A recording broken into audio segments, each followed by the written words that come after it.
안녕하세요. 하물고등학교 학생들. 자, 제일 잘 나가는 2학년 우리 하물고등학교 학생들.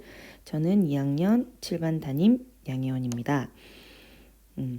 7반, 7반아. 자, 우리가 정보를 활용하는 독서 과학 분야의 글읽기에서 이 자료는 여러분, 양궁의 정보를 아는 것도 뭐 좋습니다만, 이러한 과학 분야나 기술 분야의 글 읽기를 할 때 어떻게 이 글 읽기를 할 것인가를 배우기 위한 것이지, 여기에 나와 있는 정보를 우리가 이해하고 습득하는 것은 목적이 아닙니다. 요 나와 있는 지문을 잘 분석해서 문제에 잘 적용을 하는 연습을 하는 거라고 보시면 되겠죠. 자, 그럼 본문 분석을 한번 해볼게요. 그거는 이제 딥러닝에 관련된 지문도 사실은 마찬가지예요. 그 내용을 정보를 내가 뭐 판단한다기보다는 그 지문을 가지고 문제 적용을 해서 과학기술 분야의 글 읽기를 적절하게 잘 해결하는 것이 목적입니다. 여기 처음 부분의 내용은 양궁의 역사, 오래된 경기 중 하나고, 그 다음에 우리나라에서는 우리나라가 특히 양궁이 굉장히 전 세계적으로 높은 위상을 가지고 있다. 특히 작년에 2021년에 있었던 그 올림픽 때도 다양한 많은 선수들이 또 수상을 하고 인기를 많이 얻었죠. 그런 내용을 정리하고 있다고 보시면 되겠습니다. 자, 그래서 중간으로 넘어가면 양궁은 어떻게 보면 매우 단순한 운동처럼 보인다. 왜냐하면 선수가 가만히 서서 화살을 잘 조준해서 관역에 정확하게 맞히기만 하면 되는 것처럼 보이기 때문이다. 그렇지만 앞에 내용의 인식을 전하는 내용이죠. 알고 보면 양궁은 매우 섬세하고 복잡한 기술을 필요로 하는 종목이다. 자, 이런 문장이 나오면 복잡한 기술에 중점을 두겠죠. 자, 기술. 자, 양궁 선수들이 화살을 쏠 때 모습을 자세히 살펴보자. 화살을 약간 위로 조준한다. 위로. 어떤 기술이겠죠? 위로 조준한다. 위로 조준하는 것은 활 시위를 떠난 화살이 포물선 운동을 하는 것을 염두에 두기 때문이다. 즉, 위로 조준하는 이유는 염두라고 되어 있죠. 염두. 자, 염두에 두고 있기 때문이다. 즉, 화살을 약간 위로 조준하는 것은 포물선 운동을 하기 때문에 위로 조준하는 것이다. 이렇게 보시면 되겠죠. 유사한 예는 이런 것들이 있다. 축구나 농구 경기. 직선으로 차지 않고 공을 띄우듯이 차면은 이렇게 포물선 운동을 하겠죠. 큰 포물선을 그리며 날아간다. 농구 경기에서도 직접 이렇게 일직선으로 던지는 게 아니라, 그죠? 포물선 운동을 염두에 둔다고 했으니까 적당한 각도로 공을 던져 슛을 성공하는 모습을 볼 수 있다. 그렇다면 자, 연결이 되겠죠. 포물선 운동을 하고 포물선 운동을 하는 까닭. 이렇게. 즉, 다시 말해서 위로 조준하는 까닭. 포물선 운동을 하기 때문에. 그럼 포물선 운동 왜 할까요? 그것은 바로 중력 때문이라고 본문에 나와 있습니다. 지구에서 질량을 가진 모든 물체는 지구 중심 쪽으로 향하여 중력의 영향을 받는다. 중력의 영향을 받기 때문에 포물선 운동을 하고, 포물선 운동을 하기 때문에 약간 위로 조준해서 화살을 쏘아야 하는구나. 중력을 고려해야 되는구나. 그런데 다행히 화살에 미치는 중력의 값은 우리가 느끼지 못할 정도로 미미하기 때문에, 그렇다면은 포물선 운동을 하는 까닭에서 중력은 크게 영향을 미치지 않는다. 이렇게 판단을 해야 되겠죠. 포물선 운동에서의 중력은 크게 영향을 주지 않는다. 문제 예를 들면 뭐 중력이 가장 큰 영향을 준다. 중력 아주 큰 영향을 받는다. 이러면 그 지문은 지시문은 틀린 거겠죠. 그렇다면 화살의 포물선 운동의 중력보다 직접적인 영향을 끼치는 요인. 자, 앞으로 그럼 이 뒤에 나오는 지문은 뭘 찾아야 될까요? 포물선 운동에 직접적인 영향을 끼치는 요인을 위주로 우리가 해석을 해야 된다는 거예요. 우리가 기본적으로 할 때 중력이 나왔지만 중력이 착하지 마시고 미미하기 때문이었기 때문에 직접적인 영향을 끼치는 요인, 요인 위주로 이 뒷내용을 정리를 하면서 읽어야 되겠죠. 자, 근데 이 글은 아주 쉬워. 아주 친절하고 쉽기 때문에 첫 번째, 두 번째로 나뉘죠. 첫 번째 요인으로는 초기 발사 속도가 있대요. 초기 발사 속도 이렇게. 그죠? 초기 발사 속도는 하면서 정의로 뒷내용을 정리하고 있습니다. 양궁 선수가 활 시위를 당기는 힘에 따라 달라진대요. 양궁 선수가 활 시위를 당기는 힘과 속도에 여러분 아시겠지만, 자, 힘과 그 다음에 그 속도가 어떻게 영향을 받는다는 거죠. 자, 뒤에 내용 보시면 활시위를 당기는 힘에 따라 달라지는데 세게 당길수록, 즉 힘이 강할수록 속도가 빨라진대요. 속도가 빨라지면 어떻게 됐습니까? 우리가 중력에 영향을 끼치는 것이라고 했죠. 초기 발사 속도가. 자, 속도가 빨라진다. 화살 속도가 빠를수록 화살이 관역에 빨리 도달하게 되는데 이때 화살은 속도가 느린 화살과 비교했을 때 여기서 한번 끊어줍니다. 중력의 영향이 미치는 요인이라고 했죠. 중력의 영향을 덜 받는데요. 중력의 영향을 덜 받는구나 해서 끝나는 게 아니라 그 뒤에 또 연쇄적으로 영향을 끼치고 있죠. 상대적으로 낙하하는 시간이 줄어든다. 낙하하는 시간이 그러니까 뚝 떨어진단 말이죠. 그죠? 밑으로 그렇다 보면 떨어지는 거리도 줄어들게 되면 자, 과학적 원리를 고려하여 초기 발사 속도를 조절해야 된다. 이렇게 되고 있죠. 다시 볼까? 초기 발사 속도가 자, 당기는 힘이 달라지는데 세게 당길수록 발사 속도가 빨라지고요. 자, 그렇게 되면 어떻습니까? 중력 영향을 적게 받는데요. 중력 영향을 적게 받으면 낙하하는 시간이 줄어든대요. 낙하하는 시간이 줄어들면 떨어지는 거리도 줄어든대요. 그러면 어때요? 우리가 양궁이랑 기본적으로 봤을 때 거리를 조절해야 되는데 이 중력의 영향과 더불어서 초기 발사 속도를 조절하면 이 모든 것들을 조절할 수 있다 이 말이 되겠죠. 자, 포물선 운동에 영향을 끼치는 게 첫 번째 초기 발사 속도인데 요거는 쌤이 이렇게 정리를 했어요. 그렇다면 여러분들이 요 밑에 느린 화살과 비교했을 때 하면 여러분들 한번 해보세요. 어때요? 활시위를 힘이 약하게 한다면 어떻게 될까? 쭉쭉 여러분들 한번 정리를 한번 해보세요. 자, 그 다음에 중력이 포물선 운동에 영향을 끼치는 요인 두 번째가 바로 뭐냐? 발사하는 각도래요. 여기 나와 있죠. 발사하는 각도. 각도에 따라서 포물선 운동의 모양이 제각각이야. 그지? 자, 각도에 따라서 운동이 달라지기 때문에 날아가는 거리를 조절할 수 있다. 거리가 여기서도 마찬가지였어. 시간과 떨어지는 거리를 조절할 수 있다고 했어. 발사하는 각도에 따라서 거리를 조절할 수 있다고 했습니다. 자, 발사 각도가 몇 도일 때 가장 멀리 날아갈까?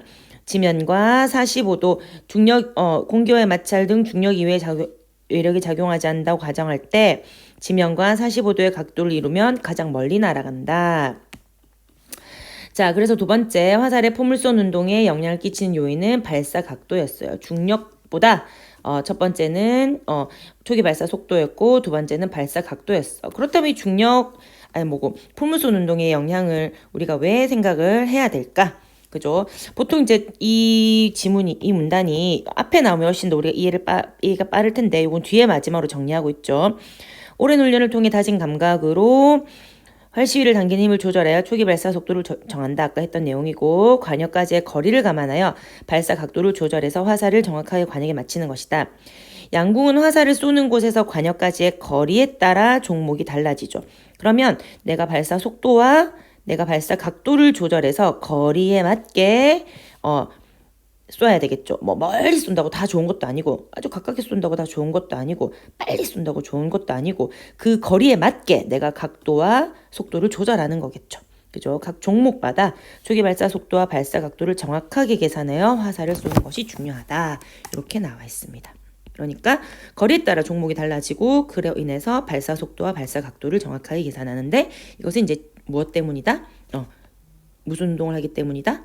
네, 포물선 운동을 하기 때문이죠. 그냥 일직선으로 슝 날아가는 걸로만 한다면 사실 그냥 그죠? 빨리 멀리 이게 제일 중요하겠지만 그게 아니라 포물선 운동을 하다 보니 이런 것을 고려해야 된다 이 말입니다.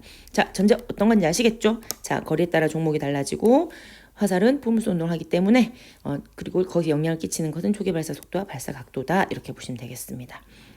이 외에도 양궁은 실외에서 하는 경기이므로 공기의 저항과 바람의 영향을 크게 받는다. 화살 운동에 영향을 미치는 공기의 저항과 바람의 세기와 방향.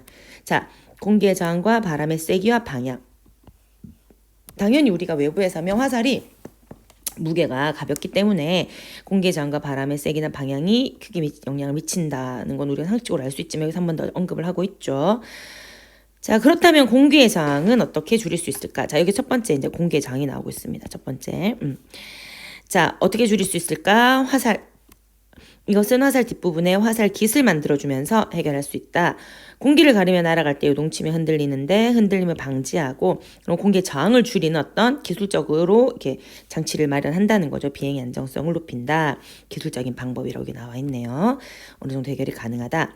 자, 하지만이라고 했어. 하지만 나오면 앞에 뭡니까? 공기의 저항보다 더 크게 영향을 그 화살의 운동에 더 크게 영향을 주는 것이 바로 바람이죠. 아까 바람에 그냥 바람이라고만 해석하시면 안 돼요. 여러분 과학기술 지문은 바람에 아까 위에 뭐가 나왔어?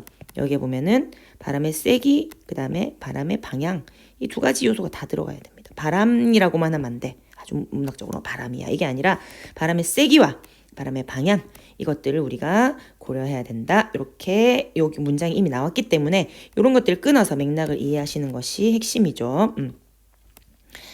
자, 앞에서 언급했기 때문에 바람의 세기나 방향이 한 번 더 얘기하고 있죠. 그죠? 바람의 세기와 방향. 바람이 불어서 좋고 이런 게 아니라 그죠? 바람의 세기와 방향이 화살이 날아가는 속도나 방향에 영향을 미친다. 이 속도와 방향에 따라서 우리가 뭡니까? 이 거리가 조절이 되고 정확한 간역에 맞춰야 되는데 이것들이 조절을 잘 해야 되겠죠. 자, 그래서 중간에는 이렇게 정리할 수 있겠습니다. 양궁에 영향을 미치는 요인은 그 내부는 초기 발사 속도, 각도, 그죠? 외부로는 공기 저항과 바람 이렇게 정리를 할 수 있겠죠. 바람 안에 세기와 방향이라고도 좀 더 정확하게 하시는 것이 좋습니다. 이렇게 과학기술 지문에서 듣기 더. 자, 그 다음에 이제 그렇다면 양궁 선수들은 당연히 이제 공기의 저항은 기술적인 문제를 해결했고 바람을 어떻게 극복할 것인가에 대한 문제다, 그치? 선수들은 바람에 대비해 평소에 오조준 연습을 한대요. 이 바람에 그러면 바람의 무엇과 무엇을 극복하기 위해서겠습니까? 바람의 방향과 세기겠죠. 이것들 머릿속에 넣고 지문을 계속 읽어나가야지. 그냥 바람이라고만 하면 이 뒤에 문단들 해석하는 게 굉장히 어려워. 자, 바람의 방향과 세기에 따라 관역에서 원래 목적표 지점이 아닌 곳으로 임시로 정하여 그곳에 화살을 쏘는 것이다. 계속 나오죠. 오조준 할 때 선수들은 바람의 세기와 방향을 정확하게 가늠해야 한다. 자, 오조준 할 때 바람이 어디서 얼마나 강하게 날아오는가, 약하게 부는가, 그 다음에 방향은 어디에서 어디로 불어오는가, 그죠? 특히 어디에서 어디로가 중요하겠지. 어디로 불어오는가. 자, 그래서 화살이 날아가는 동안 바람이 화살을 밀어 바람의 세기와 방향에 따라 화살이 다른 곳으로 밀어 보내기 때문이다. 그러므로 바람이 부는 방향과 세기에 따라 오조준을 하는 목표 지점을 그림의 A에서 E로 정해. 내가 원하는 사실 제일 목표는 뭐야? 이 노란 데에 꽂히는 건데 그것을 우리가 고려를 해서 내가 뭐 시뮬레이션을 하든 그죠? 시뮬레이션을 해서 내가 이렇게 그 바람과 세기를 고려해서 내가 다른 데 맞추는 거죠. 오조준 목표 지점인 A는 바람이 오른쪽에서 왼쪽으로 요 중요합니다. 어디로 불 때. 그죠? C는 그러니까 A는 어떻습니까? 바람이 어디에서 오른쪽에서 왼쪽으로 불 때 오른쪽에서 왼쪽으로 불면 어떻게 돼요? 오른쪽에서 왼쪽으로 불면은 이 방향이 달라지겠죠. 그죠? 그랬을 때 A 지점을 목표로 이제 화살을 쏘는 거예요. C는 바람이 왼쪽에서 오른쪽으로 불면 오른쪽으로 불면서 또한 아래에서 위로 솟아오르는 경우에 이해되시죠? E는 바람이 오른쪽에서 왼쪽으로 불고 그죠? 오른쪽에서 왼쪽으로 불고 아래로 하는 힘이 있으니까 그것을 극복하기 위해서 위로 가야 되고 그지? 뭐 하나만 해볼까? 자, 오른쪽에서 왼쪽으로 부니까 어떻습니까? 우리가 더 오른쪽으로 조준을 해서 이렇게 되는 거죠. 이렇게. 그래서 우리가 어디에서도 중요하지만 어디로 그죠? 향하는 요 힘을 고려해서 오조준을 한다 이 말입니다. 자, 그 다음에 이건 우리가 주로 이제 보면은 어때요? 그 방향 좀 위주다, 그치? 근데 이제 오조준은 바람의 힘, 세기를 말하는 거죠. 이제 세기를까지 고려한다는 말입니다. 화살과 바람의 힘을 합성하는 물리적인 원리에 따른 것인데 둘 이상의 힘이 작용하면 힘의 크기를 더하거나 뺄 수 있어요. 이것을 힘의 합성이라고 한다. 아까 바람의 방향과 세기라 그랬죠. 그럼 이 세 개까지 내가 고려를 해서 화살을 쏜다는 거예요. 방향과 세기까지. 자, 힘의 크기를 더하거나 뺄 수 있는데 이를 힘을 합성이라고 하고 이때 더해진 힘을 합력이라고 합니다. 그럼 이 힘의 고력과 내가 화살을 쏠 때 바람이 어디에서 날라와서 더해지거나 빼지거나 방향이 어떻거나까지 고려해서 내가 쏠 때 그 이론을 말하는 거죠. 원리. 힘의 합성은 힘이 작용하는 방향에 따라 힘이 작용하는 방향입니다. 힘이 작용하는 방향. 즉 바람이 어떻게 부느냐겠죠. 그죠? 화살을 쏘았을 때 바람이 어디에서 어디로 불어오는가? 그죠? 그 다음에 어느 세기로 불어오는가? 자, 작용하는 방향이 같은 두 힘의 합력은 두 힘의 크기를 합한 값입니다. 한 물체의 두 힘이 같은 방향으로 동시에 작용할 때 두 힘의 합력은 다음 용수철 그림에서 본 것처럼 크기를 합한 가깝다. 즉 바람이 내 등 뒤에서 불면 어떻습니까? 두 개가 더 세게 날아가겠죠. 보세요. 자, 어떻습니까? 훨씬 더. 그죠? 훨씬 더 그 힘이 합해진 걸로 알 수가 있겠죠. 두 힘의 크기를 합한 값. 그럼 내 등 뒤에서 본다면 이걸 합한 값까지 고려해서 어때요? 이 화살을 쏠 때 고려를 해야 되겠죠. 그죠? 속도나 이런 것들. 두 번째, 방향이 서로 반대인 힘의 합력은 큰 힘에서 작은 힘을 뺀 값이겠죠. 그죠? 큰 힘에서 작은 힘을 빼. 그러면 바람이 정말로 정반대로 날라올 때, 그죠? 큰 힘의 방향과 같다. 그럼 내가 바람이 정말 미미하게 날라온다면, 그죠? 내가 화살을 쏘았을 때 화살이 그걸 잘 뚫고 날아가겠지. 그런데 만약에 바람이 엄청나게 세게 불은다면 그보다 훨씬 더 큰 힘으로 화살을 쏘아서 그 힘을 어떻습니까? 내가 화살을 쏘았을 때 그 방향으로 날아가도록 힘 조절을 해야 되겠죠. 자, 방향 서로 반대. 세 번째, 방향이 나란하지 않대요. 나란하지 않는 것은 한 물체에 나란하지 않은 두 힘이 동시에 작용할 때 두 힘의 합력은 그림과 같이 두 변을 이웃으로 하는 평행사변형을 그리면 알 수 있다. 그러니까 바람이 어디서 날아올지 모르잖아. 등 뒤에서나 정면에서만 날아오는 게 아니라 어느 방향에서 날아올지 모르기 때문에 그때의 합력의 크기와 그다음에 그 압력이 어디로 작용하는 것에 따라서 내가 화살을 쏠 때 고려를 해야 된다는 거죠. 근데 그게 어디로 한다? 평행사변형의 대각선의 길이로 작용을 한다. 이렇게 돼 있죠. 평행사변형의 길이로. 자, 이러한 경우는 두 사람이 힘을 합쳐 물건을 들거나 옮기거나 들 때 흔히 경험할 수 있다. 이때 각각이 작용한 두 힘이 클수록 이겠습니다. 정보입니다. 정보. 이거는 여러분 그림으로도 보시고 자 각도도 보세요. 두 힘이 클수록 두 힘이 작용하는 사이의 각이 작을수록 힘의 합력은 커진대요. 그러니까 강하게 하고 각도가 어때 돼요? 훨씬 더 작으면 그죠? 이렇게 그죠? 그렇게 되면은 힘의 합력은 훨씬 더 커진다고 합니다. 이게 정보죠. 이게 만약 문제에 나오면 이렇게 나오겠지. 뭐 두 힘이 작을수록 두 힘에 작용하는 사이의 각이 클수록 힘이 커진다. 뭐 이런 식으로 보기에 나오겠죠. 그 지문에 나오겠죠. 자, 그래서 여기까지가 중간 2 보시면 양궁 선수들의 오조준과 힘의 합력 이렇게 정리를 할 수 있겠습니다. 다시 한번 이렇게 보시면은 여기에 내부적으로 힘을 우리가 정리할 때는 여기 초기 발사 속도와 각도, 그죠? 포물선 운동을 하는 것을 영향을 미치는 요 두 가지와 외부에서는 공기의 저항과 바람이 있는데 공기의 저항은 우리가 기술적으로 해결할 수 있고 바람은 이제 방향과 세기에 따라서 오조준을 하는 연습을 하는데 그때 방향의 세기와 바람의 세기와 방향을 고려하는데 요것들이 다 어떻게 영향을 주는가 힘의 합성을 통해서 내가 방향과 세기를 고려한다 이렇게 보시면 되겠습니다.